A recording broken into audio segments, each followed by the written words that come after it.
guys, this is CA Rucha Sada, your mentor, your friend and your guide. तो अभी जैसे recently ही CA foundation और CA final के results declare हुए थे. जो लोग CA फाइनल में फेल हुए, ठीक है, they were slightly, they could absorb that failure and थोड़ा बहुत सोच सकते थे वो कि हाँ अभी आगे कैसे बढ़े, बिकॉज CA फाइनल में फेल हुए हैं, कुछ ना कुछ may be it's that level of difficult exams.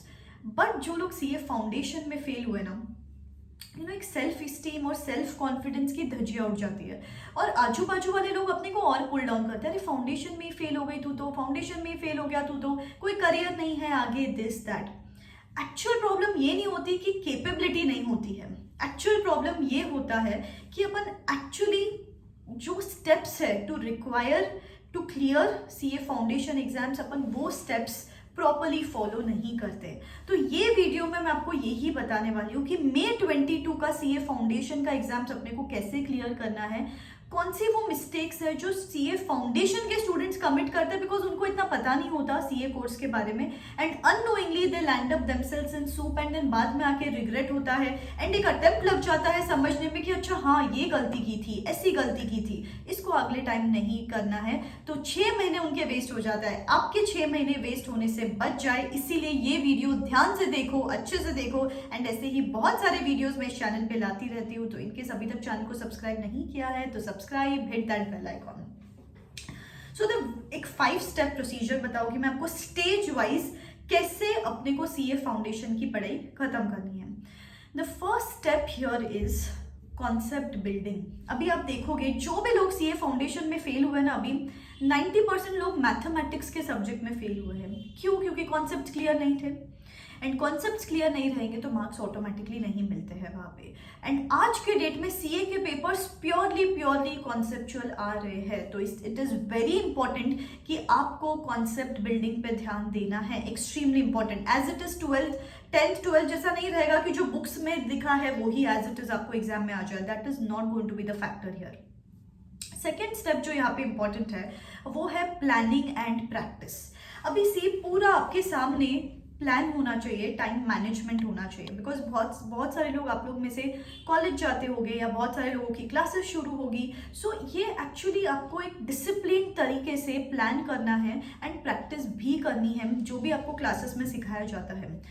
ये ही पूरा स्टडी प्लान कि कैसे अपन 3 मंथ्स में क्लासेस करके, कॉलेज करके, पढ़ाई कैसे खत्म करें, रिविजन्स कब करनी चाहिए, पेपर सॉल्विंग कब करना चाहिए, ये सब बताने के लिए मैं आज रात को लाइव आ रही हूँ, जहाँ पे मैं आपको ये सब बताऊंगी स्टेप बाय स्टेप सब कुछ चीजें कि कौन सा चैप्टर करना है आपको, कौन से सब्जेक्ट्स करने हैं आपको, कॉम्बिनेशन ऑफ सब्जेक्ट्स क्या होना चाहिए, टेस्ट कब सॉल्व करेंगे, सब बताऊंगी. नीचे डिस्क्रिप्शन बॉक्स में लिंक दे देती हूँ उस क्लास का जो आपको ज्वाइन करना है.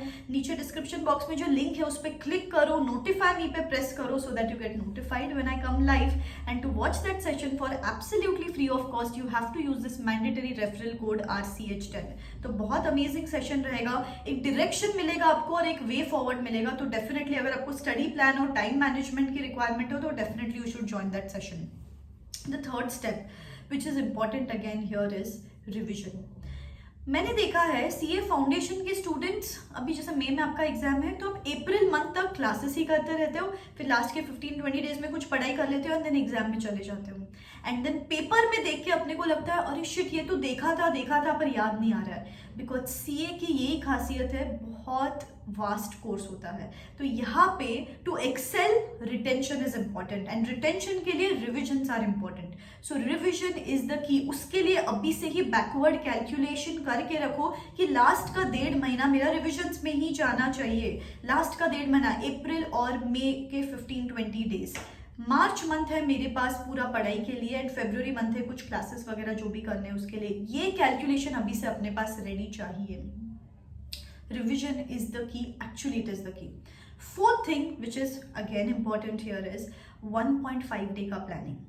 अभी क्या होता है ना गाइस, अपन पढ़ाई कर लेते हैं लेकिन एग्जाम के पहले अपने पास एक ही दिन मिलता है एंड इतना वास्ट कोर्स 1.5 डेज में कर लेना, फिर पैनिक हो जाता है. कुछ नहीं अगर हुआ तो panic, stress, guilt and then पूरा पेपर अपन स्क्रू कर देते हैं. बिकॉज अगर एग्जाम के एक दिन पहले नहीं पढ़ा तो फिर पूरा पूरा अपना माइंडसेट अफेक्ट हो जाता है एंड देन अपन पेपर अच्छे से ऑप नहीं कर पाते। इसीलिए वो 1.5 डे की का टाइम तो 3 महीने बाद आने वाला है, लेकिन उसकी तैयारी अभी से शुरू हो जाती है। अभी से आपको प्रॉपर क्रिस्प नोट्स बनाने हैं। जो भी पढ़ाई कर रहे हो टिक मार्क करो, क्वेश्चंस को अंडरलाइन करो, अभी से समराइज नोट्स अपने पास रेडी चाहिए। And the fifth thing is tests. बिल्कुल सिर्फ ऐसे नहीं करना है सिर्फ पढ़ाई कर ली और एग्जाम में जाके चले गए। आपको मेक श्योर करना है कि ट्रायल आपका घर पे होना चाहिए। ऐसा ना हो कि फर्स्ट पेपर ही अपन एग्जाम में जाके दे रहे हैं। इसीलिए paper solving is must.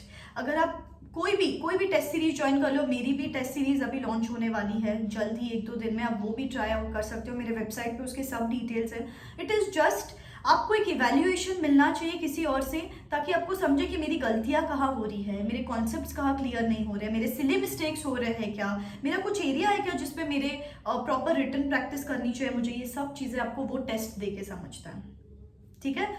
Of course time to time मैं आपको टाइम टेबल्स, रूटीन्स बार बार पुश करने आती रहूंगी इस चैनल पे, लेकिन फिलहाल ये स्ट्रैटेजी के हिसाब से कैलकुलेशन करो and don't take your time for granted, ठीक है। सो जल्द ही मैं आपसे वापस मिलूंगी। वो सेशन रात को ज्वाइन जरूर करना है आपको। And yes, believe in your self. This is me signing out. Wish you all the best. Tata.